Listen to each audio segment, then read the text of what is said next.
তারপর সেটা কম করবে সব কম মাথাটি কম করলে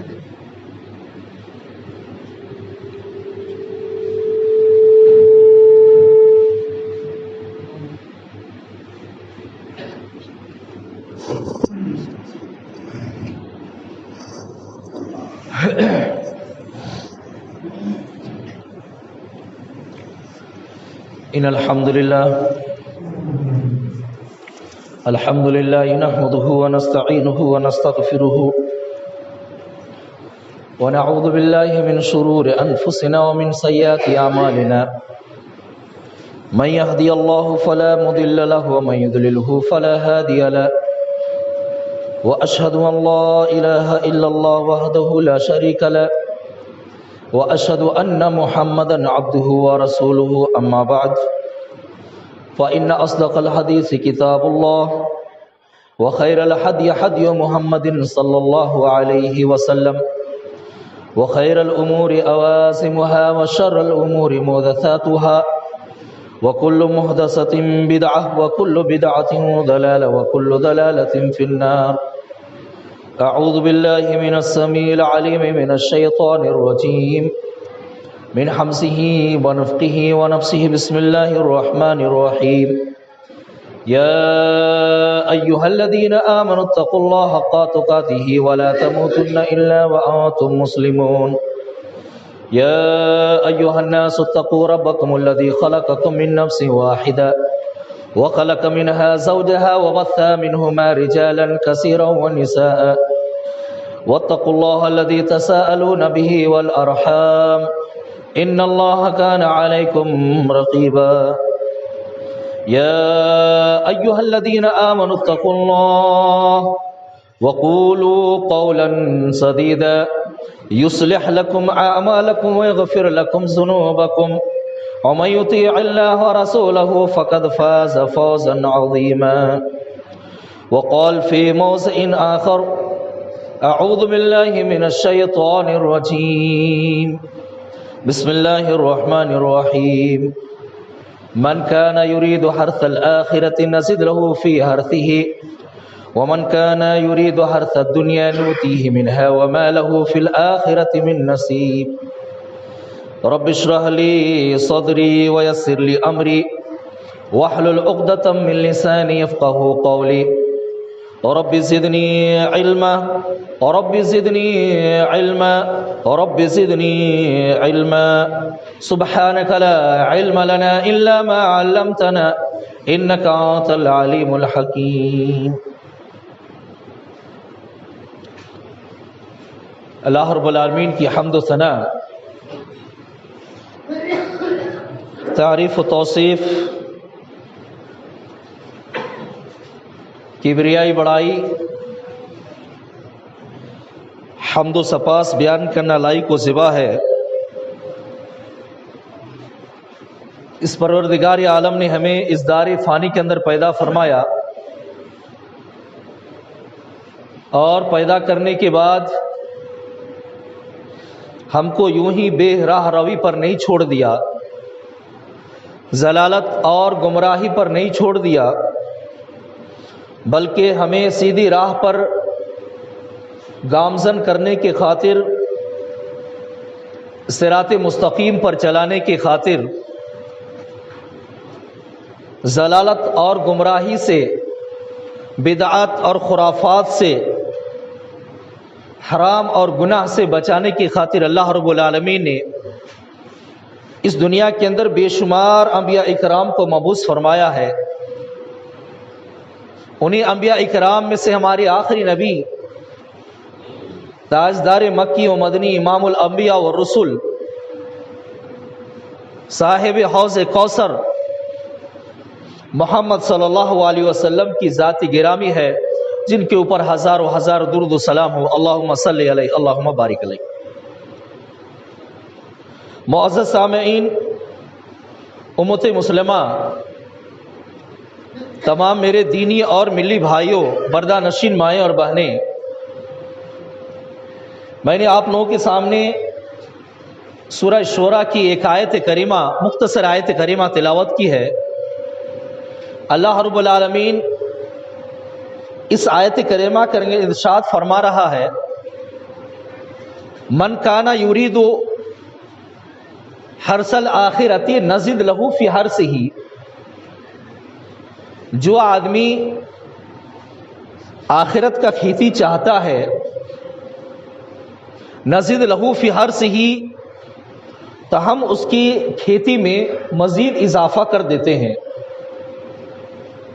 ومن کانا یرید حرث الدنیا نؤتیہ منہا، اور جو آدمی دنیا کا کھیتی چاہتا ہے ہم اس کو عطا کرتے ہیں۔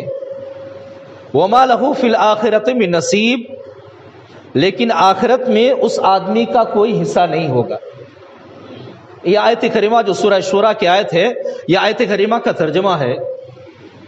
اس آیت میں اللہ رب العالمین نے آخرت کے بارے میں اور دنیا کے بارے میں ذکر کیا ہے کہ دنیا کیا ہے اور آخرت کیا ہے۔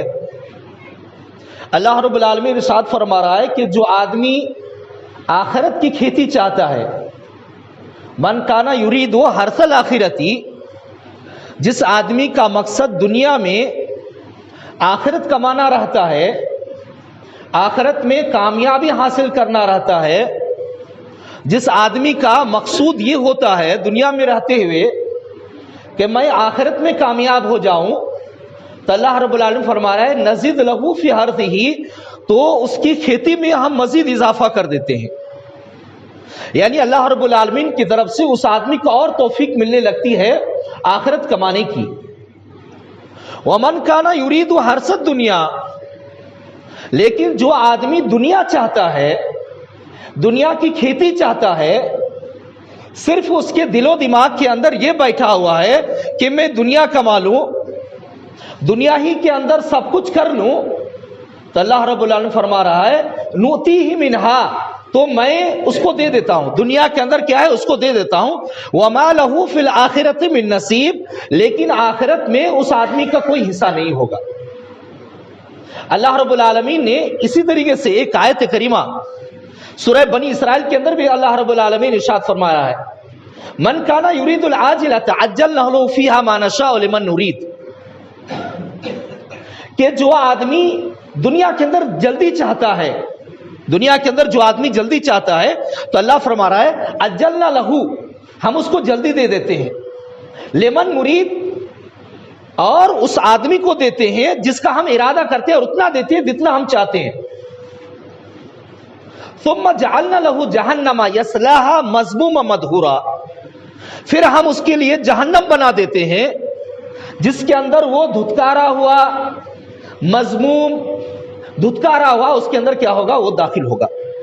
ومن اراد الآخرۃ وسعى لها سعيها وهو مؤمن فاولئک کان سعیهم مشکورا، لیکن جو آدمی آخرت کا ارادہ کرتا ہے، وسعى لها سعيها، اور آخرت کے لیے جیسی کوشش کرنی ہے اس طریقے سے آدمی کوشش کرتا ہے، وَهُوَ مُؤْمِنٌ، اس حال میں کہ وہ مومن ہے، اس حال میں کہ کیا ہے وہ مومن ہے، تو اللہ فرما رہا ہے کہ اس کی کوشش کے کیا ہے مشکورہ، اس کی کوشش کی کیا ہوتی ہے قدردانی ہوتی ہے۔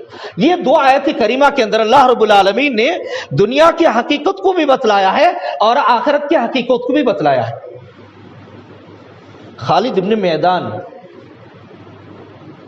نے فرمایا ہے کہ اگر دنیا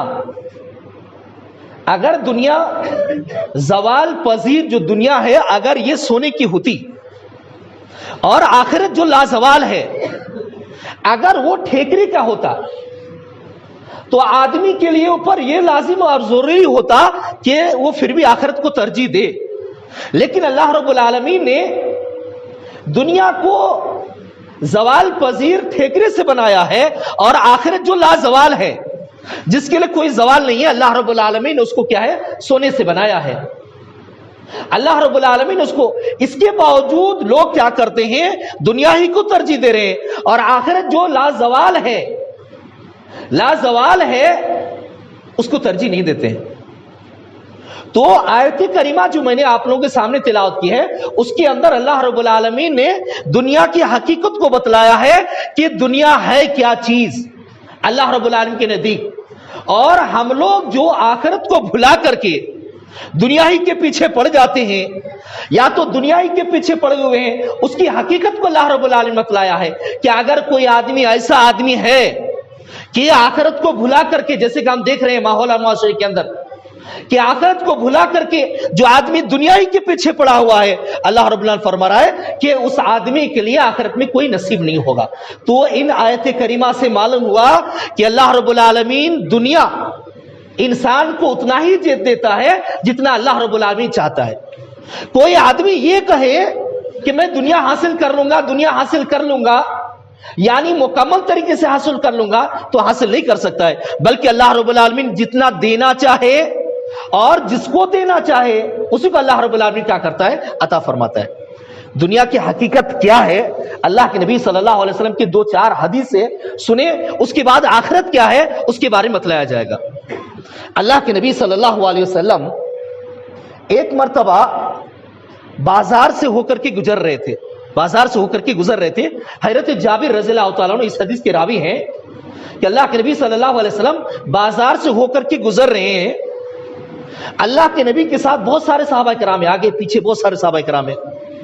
اللہ کے نبی صلی اللہ علیہ وسلم جا رہے ہیں، بازار میں ایک بکری کا بچہ، چھوٹے چھوٹے کان والا بکری کا بچہ مر گیا تھا۔ اللہ کے نبی، دیکھیے یہاں پر دنیا کی حقیقت کو بتلایا گیا ہے کہ دنیا اللہ کی نظر میں کتنا ہے، دنیا اللہ کی نظر میں کتنا ہے، دنیا اللہ کی نظر میں اس حقیقت کو بتلایا گیا ہے کہ اللہ کے نبی صلی اللہ علیہ وسلم بازار میں جا رہے تھے صحابہ کرام کے ساتھ۔ صحابہ کرام آگے پیچھے ہیں، دائیں بائیں ہیں اللہ کے نبی صلی اللہ علیہ وسلم کے۔ اللہ کے نبی صلی اللہ علیہ وسلم دیکھتے ہیں کہ ایک بکری کا بچہ مرا ہوا ہے، اس کے چھوٹے چھوٹے کان ہیں۔ اللہ کے نبی صلی اللہ علیہ وسلم اس بکری کے بچے کو کان کو پکڑ لیتے ہیں اور صحابہ کرام کو کہتے ہیں کہ تم میں سے کون ایسا آدمی ہے جو اس کو 1 درہم میں خریدنا چاہے گا؟ بکری کا بچہ مر گیا ہے، مردہ حلال نہیں ہے دین اسلام کے اندر۔ ہمارے لیے کیا ہے، کوئی جانور اگر مر جائے تو ہم اس کو کھا نہیں سکتے ہیں، اس کا چمڑا نکال سکتے ہیں لیکن کھا نہیں سکتے ہیں۔ صرف 2 مردے کیا ہے اللہ رب العالمین نے حلال کیے، ایک تو کیا ہے جراد ہے، ٹڈی، اور ایک مچھلی ہے، ہوت اور جراد، ٹڈی اور مچھلی، یہ دونوں مر جائیں پھر بھی کیا کر سکتے ہیں؟ کھا سکتے ہیں۔ اللہ کے نبی صلی اللہ علیہ وسلم اس بکری کے بچے کو کان کو پکڑتے ہیں اور کہتے ہیں کہ تم میں سے کون آدمی ہے جو اس کو 1 درہم میں خریدے؟ صحابہ کرام کرتے ہیں اللہ کے نبی یہ تو مر گیا ہے، بکری کا بچہ ہے، 1 درہم میں کون خریدنا چاہے گا اس کو؟ اللہ کے نبی فرماتے ہیں کون ایسا آدمی ہے جو اس کو مفت ملے؟ صحابہ کرام نے کہا اللہ کے نبی اس کو مفت میں بھی کوئی لینا نہیں چاہے گا، ایک تو یہ زندہ بھی اگر ہوتا تو اس کے کان چھوٹے چھوٹے ہیں، عیب دار ہے، کوئی مفت میں بھی لینا نہیں چاہتا، اوپر سے یہ بکری کا بچہ کیا ہو گیا ہے؟ مر گیا ہے۔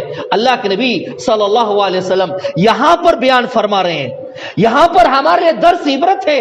اللہ کے نبی صلی اللہ علیہ وسلم یہاں پر فرماتے ہیں کہ جیسے تمہارے نزدیک یہ بکری کا مرا ہوا بچہ جس کے کان چھوٹے چھوٹے ہیں اس کی کوئی حیثیت نہیں ہے، اسی طریقے سے اللہ رب العالمین کے نزدیک اس دنیا کی کوئی حیثیت نہیں ہے۔ اللہ رب العالمین کے نزدیک اس دنیا کی کوئی حیثیت نہیں ہے آخرت کے مقابلے میں۔ اللہ کے نبی صلی اللہ علیہ وسلم کی ایک اور حدیث سے ہم دنیا کو سمجھیں گے کہ دنیا ہے کیا چیز۔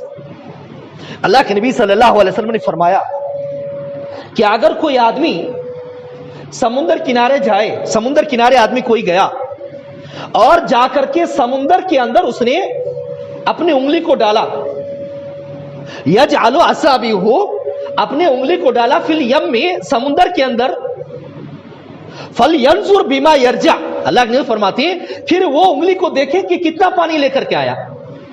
اب اگر کوئی آدمی سمندر میں انگلی ڈالے گا، انگلی ڈالنے کے بعد اس کو اٹھائے گا، کتنا پانی اٹھائے گا؟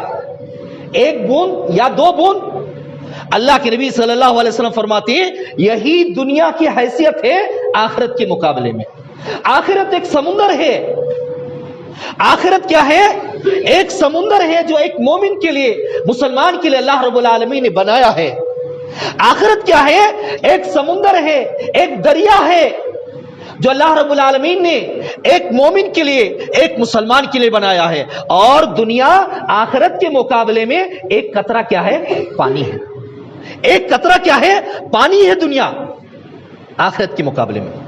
اللہ کے نبی صلی اللہ علیہ وسلم فرماتے ہیں کہ اگر دنیا کی حیثیت اللہ رب العالمین کے نزدیک، اگر دنیا کی حیثیت اللہ رب العالمین کے نزدیک ایک مچھر کے پر کے برابر بھی ہوتا، مچھر کا جو پر ہے اس پر کے برابر بھی اگر ہوتا، مثل جناحی بعوضہ، اللہ کے نبی فرماتے ہیں اگر بعوضہ جو ہے مچھر ہے، ایک مکھی ہے، اگر اس کے پر کے برابر بھی دنیا کی کوئی حیثیت ہوتی تو اللہ رب کے نبی صلی اللہ علیہ وسلم فرماتے ہیں ما سکا کافرن شربت مائن، تو اللہ رب العالمین ایسے بندے کو ایک گھونٹ پانی بھی نہ دیتا جو اللہ کے اوپر ایمان نہ لایا، جو اللہ کے اوپر ایمان نہ لایا ہو، اللہ پر یقین نہ کیا ہو، دین اسلام کو نہ مانا ہو، اللہ کے نبی کو نہ مانا ہو، اللہ کی شریعت کو نہ مانا ہو، انبیاء کرام کے دین کو نہ مانا ہو، اگر اللہ کے نزدیک ایک مچھر ایک مکھی کے پر کے برابر بھی اس دنیا کی کوئی حیثیت ہوتی تو اللہ رب العالمین کسی بھی ایسے مومن بندے کو جو اللہ پر ایمان نہیں لایا ہے اس کو ایک گھونٹ پانی تک نہ پلاتا۔ تو یہ ہے دنیا کی حیثیت اللہ رب العالمین کے نزدیک۔ اور ہم کیا کیے؟ دنیا ہی کو سب کچھ سمجھ لیے، دنیا ہی کو ہم کو سمجھ لیے، بابر وہی عیش کو اس کے عالم دوبارہ نشت، ہم نے دنیا ہی کو سمجھ لیا ہے۔ فارسی کے اندر مقولہ ہے کہ بابر دنیا ہی کے اندر زندگی گزار لے، دنیا ہی کے اندر کیا کر لے؟ عیش و عشرت کر لے، اس کے بعد کوئی زندگی نہیں ہے، زندگی نہ ملے گی دوبارہ۔ ہم لوگوں نے یہی سمجھ لیا ہے دنیا کو کہ دنیا ہی سب کچھ ہے۔ مومن کے لیے دنیا سب کچھ نہیں ہے، مومن کے لیے آخرت سب کچھ ہے۔ مومنوں کے لیے کیا ہے؟ آخرت سب کچھ ہے۔ اللہ رب العالمین نے ایک مومن کے لیے، ایک مسلمان کے لیے آخرت کو بنایا ہے۔ آخرت تمہاری اصل زندگی آخرت کی زندگی ہے۔ اللہم لا عیش الا عیش الاخرہ، اللہ کے نبی صلی اللہ علیہ وسلم نے فرمایا اللہم لا عیش الا عیش الاخرہ، اے اللہ ہمارے لیے زندگی نہیں ہے مگر آخرت کی زندگی۔ اللہ کے نبی صلی اللہ علیہ وسلم نے اس دعا کو اور اس حدیث کو 2 مرتبہ بیان فرمایا تھا، 2 مرتبہ اللہ کے نبی صلی اللہ علیہ وسلم نے کہا تھا۔ ایک مرتبہ جب اللہ کے نبی صلی اللہ علیہ وسلم خندق کھود رہے تھے، مسلمان جب مدینے کے اندر جا کر کے ٹھہرے، مدینے کے اندر کافروں نے، غیر مسلموں نے اور ایسے لوگوں نے جو ایمان نہیں لائے تھے، ان لوگوں نے جب صحابہ کرام کو مکے سے نکال دیا، اللہ کے نبی کو مجبور کر دیا مکہ سے نکلنے کے لیے، مدینہ گئے۔ مدینہ جانے کے بعد وہاں پر مسلمانوں کی تعداد بڑھنے لگی، وہاں پر مسلمانوں کی ایک جماعت بنی، تو سارے وہ لوگ جو ایمان نہیں لائے تھے ان لوگوں نے آپس میں مشورہ کر کے مدینے کے اوپر حملہ کرنا چاہا کہ ہم مدینے کے اوپر حملہ کر کے جتنے بھی مٹھی بھر مسلمان ہیں سارے لوگوں کو کیا کر دیں گے؟ نیست و نابود کر دیں گے، سارے لوگوں کو کیا کر دیں گے؟ مٹا دیں گے۔ سارے لوگ متفق ہو گئے، پورے علاقے کے لوگ، پورے عرب کے لوگ متفق ہو گئے کہ جائیں گے اور مدینے کے اوپر حملہ کریں گے اور حملہ کر کے مسلمانوں کا کیا کر دیں گے؟ صفایا کر دیں گے، نیست و نابود کر دیں گے۔ اللہ کے نبی صلی اللہ علیہ وسلم نے صحابہ کرام سے مشورہ کیا، حضرت سلمان فارسی نے مشورہ دیا، اے اللہ کے نبی ہم لوگ جب ملک شام میں رہا کرتے تھے اور دشمن قوم جب آتی تھی ہمارے اوپر حملہ کرنے کے لیے تو ہم لوگ خندق کھود دیا کرتے تھے تاکہ ادھر سے کوئی دشمن پار نہ ہو سکے۔ اے اللہ کے نبی ہم لوگ ایسا کرتے ہیں، مدینے کے چاروں طرف خندق کھود دیتے ہیں تاکہ کوئی آ کر کے اس میں حملہ نہ کر سکے۔ چنانچہ صحابہ کرام خندق کھودنے لگے، کھانے کے لالے پڑ گئے تھے، کھانے کے لیے صحابہ کرام کے پاس ایک دانہ نہیں تھا۔ اللہ کے نبی صلی اللہ علیہ وسلم صحابہ کرام اپنے پیٹ میں پتھر باندھ کر کے رہتے تھے۔ اللہ کے نبی صلی اللہ علیہ وسلم کو صحابہ کرام اپنا پیٹ دکھاتے، اے اللہ کے نبی میں نے کھانا نہیں کھایا ہے، پتھر باندھ لیا ہے تاکہ میرے کمر کو تھوڑا مضبوطی ملے، طاقت ملے۔ اللہ کے نبی صلی اللہ علیہ وسلم نے اپنا کپڑا اٹھا کر کے بتلایا کہ میں نے 7 پتھر اپنے پیٹ میں باندھے ہوئے ہیں۔ ایسے وقت میں اللہ کے نبی صلی اللہ علیہ وسلم نے یہ دعا فرمائی تھی، اللہم لا عیش الا عیش الاخرہ۔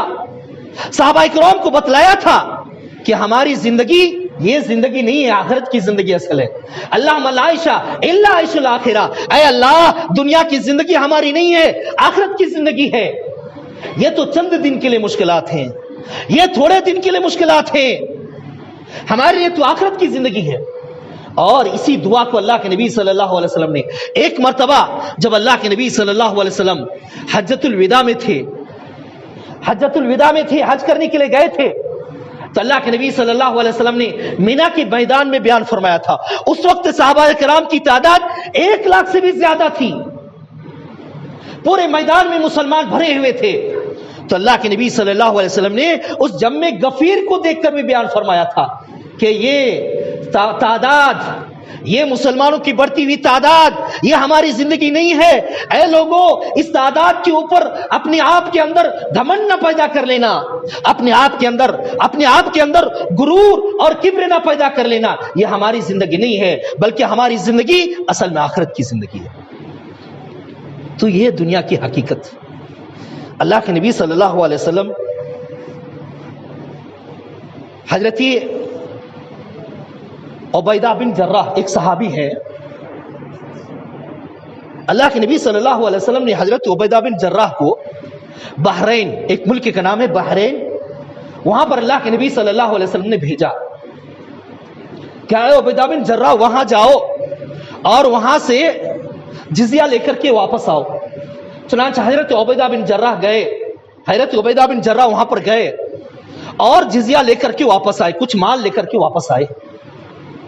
اللہ کے نبی صلی اللہ علیہ وسلم جب مال آئے تو انصار، وہاں پر جو مدینے کے اندر انصار مسلمان تھے، انصار صحابی تھے، ان لوگوں نے سنا کہ حضرت ابو عبیدہ بن جراح واپس آئے ہیں مال لے کر کے. چنانچہ بہت سارے صحابہ کرام، بہت سارے انصار فجر کی نماز میں کیا ہو گئے؟ حاضر ہو گئے.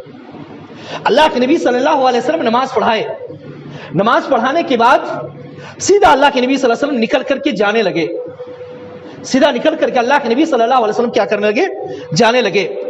تو انصار صحابی جو آئے تھے ان لوگوں نے باہر نکل کے اللہ کے نبی صلی اللہ علیہ وسلم کو گھیر لیا. تو اللہ کے نبی صلی اللہ علیہ وسلم مسکرائے. اللہ کے نبی صلی اللہ علیہ وسلم کیا کیے؟ مسکرائے. اللہ کے نبی کو معلوم ہو گیا کہ جو مال آیا ہے اس میں یہ لوگ حصہ لینے کے لیے آئے ہیں، اپنا حصہ لینے کے لیے آئے ہیں. چنانچہ اللہ کے نبی صلی اللہ علیہ وسلم مسکرائے اور اللہ کے نبی نے کہا کہ تم لوگوں نے سن لیا ہوگا کہ ابو عبیدہ بن جراح بحرین سے مال لے کر کے آئے ہیں. صحابہ کرام نے کہا اللہ کے نبی ہم لوگوں نے سنا ہے کہ ابو عبیدہ بن جراح بحرین سے مال لے کر کے آئے ہیں. اللہ کے نبی ہم نے سنا ہے. اللہ کے نبی نے فرمایا کہ ہاں خوش ہو جاؤ اور ہمیشہ خوش کن چیزوں کی امید رکھو. اللہ کے نبی نے وہاں پر ایک جملہ بیان فرمایا، فَوَاللَّهِ لَلْفَخْرَ أَخْشَى عَلَيْكُمْ وَلَكِنْ أَخْشَى عَلَيْكُمْ أَن تُبْسَطَ عَلَيْكُمُ الدُّنْيَا كَمَا بُسِطَتْ مَنْ كَانَ قَبْلُكُمْ فَتَنَافَسُوا فِيهَا كَمَا تَنَافَسُوهَا وَتُهْلِكُكُمْ كَمَا أَهْلَكَتْهُمْ. اللہ کے نبی صلی اللہ علیہ وسلم نے وہاں پر ایک جملہ بیان فرمایا، فَوَاللَّهِ لَلْفَخْرَ أَخْشَى عَلَيْكُمْ، قسم اللہ کی میں تمہارے اوپر غریبی آ جائے گی، فقیری آ جائے گی، اس بات سے نہیں ڈرتا ہوں.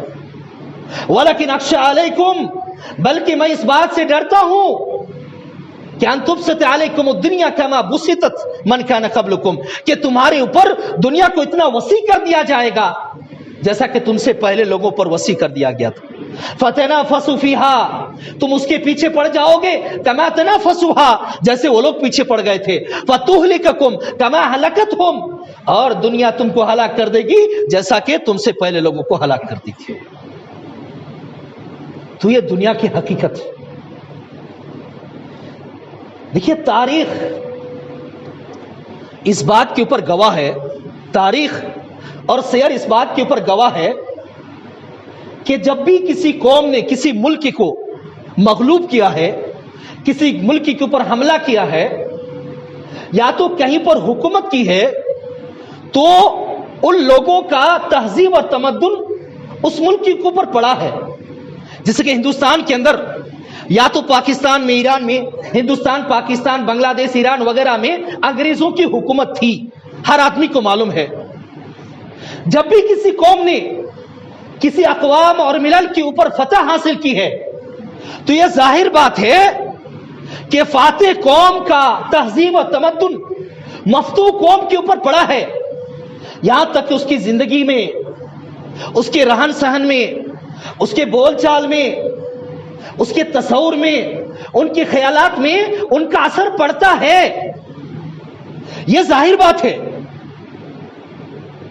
لیکن اگر یہ سوال کیا جائے کہ مسلمانوں کے سب سے زیادہ مسلمانوں کے اوپر کس چیز کے اوپر اثر پڑا ہے، کس عقیدے کے اوپر اثر پڑا ہے، تو آج اس کا جواب یہی ہے کہ مسلمانوں کے اوپر جو سب سے زیادہ مغربی تہذیب کا اثر پڑا ہے وہ تصور آخرت پر پڑا ہے، آخرت کے تصور کے اوپر پڑا ہے۔ ہر مسلمان کے دل سے یہ بات نکل گئی ہے کہ اللہ کے پاس ہم کو جانا ہے۔